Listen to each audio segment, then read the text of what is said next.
Abatuuze abadde bakotte amigo balumbye omukazi Farida Nakiyimba nga bamulumiriza okubeera mu kibinja ky'abali abantu mu disitulikiti y'e Rakai. Nze sigimanyi ne lwaki onnemera ku nnyama sigimanyi.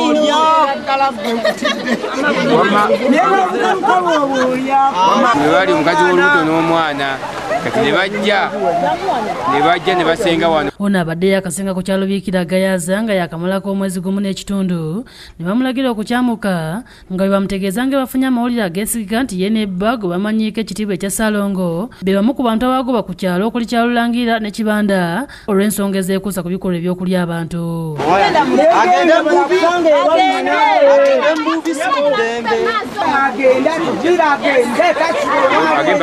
Bongeddeko nti amawulire ge bafunye galaga nti abantu bano bazze nga bagobebwa ku byalo ebyenjawulo olw'ekikolwa ekyo nga nabo tebayinza kubeesembereza. Basingako ne wali kugundi ekigenya ne babagobawo ne bajja wano ne basenga wano. Bafunye eddoboozi omwali mukunda Kasaali be bagoba Kyalulangira be baali abantu. Kasaali Kigenya kati azze wano tugamba tunaalinda amale kulya abantu. Balumbye Nakiyimba ne batandika okumulagira okukwatamu ebibye abaviire nga ne bamutiisatiisa okumukuba singa takikola era bakira naye abaddamu nti bamulanga bwemage naye nga tebamuwuliriza. Bamulagidde okusiba mu buli kake omuli n'abaana be si kulwa nga babaliira abantu baabwe.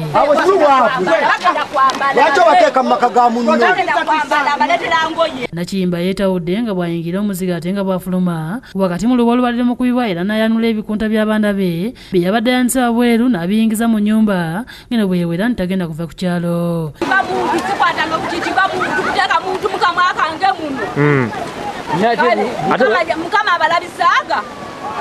Oluvannyuma akuttemu engoye entonotono n'atandika okutambula n'abaana be ng'agamba nti agenze ku poliisi okusaba obukuumi olw'abantu abadde bagala okumutta ng'abantu bamuwerekereza ebigambo. Bamweriira babagoba ne waffe Kigenya.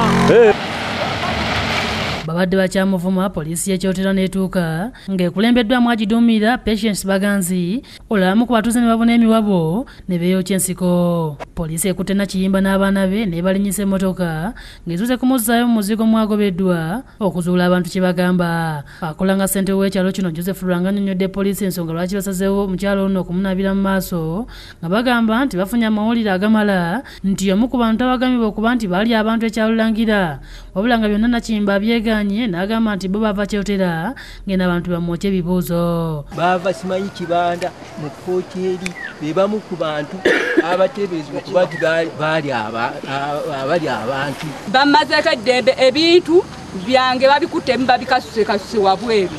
Kati agambye nti ebintu biri bweru njagala ndagiwana ebintu bye bweru. Osibaganza yongedde n'abuuza abatuuze n'abategeeza nti babadde bakola kikyamu okugobaganya omuntu mu ngeri etali mu mateeka era n'agamba nti abo bonna abamukubyeko bajja kuvunaanibwa. Senga omuntu muba mumwemulugunyaamu mu ngeri yonna yonna muba mulina okweyambisa amateeka olw'ensonga senga nawe bakeera ku makya ne bakutemako ekigambo ne bakugoba kiba kikuyisa kitya. Poliisi esazeewo Nakiyimba okumutwala agire ng'abeera ku kitebe kyayo okumuwonya abantu abadde bakyayinza okumukolako obulabe ng'okunoonyeza bwe kugenda mu maaso. John Bosco Mulyowa yakusakidde eggulire lino ku Lwabukedde TV1.